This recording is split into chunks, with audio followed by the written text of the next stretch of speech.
Jack, however, wasn't willing to take such a huge risk. He left his two companions behind and prepared to go home alone. The remaining two planned to grab the money and make a getaway. But unexpectedly, the old man suddenly walked out of the room. Who's there?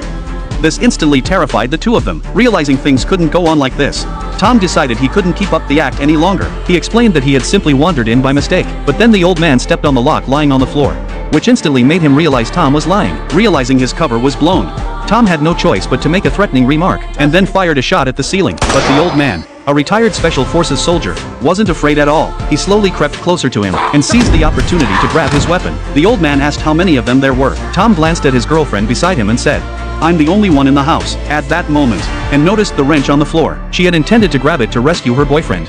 But the old man was a man of few words and no mercy. With a single shot, he blew Jack's head off. Seeing this, and was instantly stunned. She hadn't expected the old man to be so ruthless. To avoid the old man's gaze, she had no choice but to slowly back away, until she finally hid under a table. Fortunately, the old man didn't spot her, and narrowly escaped disaster. But her other companion wasn't so lucky. Hearing the gunshot, he rushed back into the house, only to run straight into the old man. Fortunately, he acted quickly and hid, which is why he wasn't caught. Seeing that the old man had locked all the doors and windows, Jack quickly hid in a corner and contacted Anne. However, just as they were about to meet up, the old man suddenly arrived at Anne's location, startled, and had no choice but to hide under the table again. Fortunately, the old man hadn't spotted her.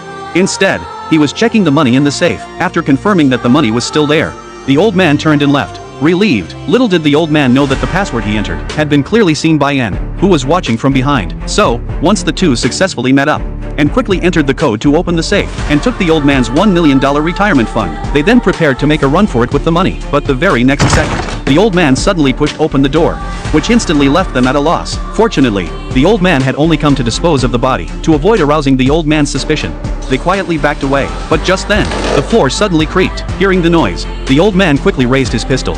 Scanning the room for the thief, he finally fixed his sights on Anne.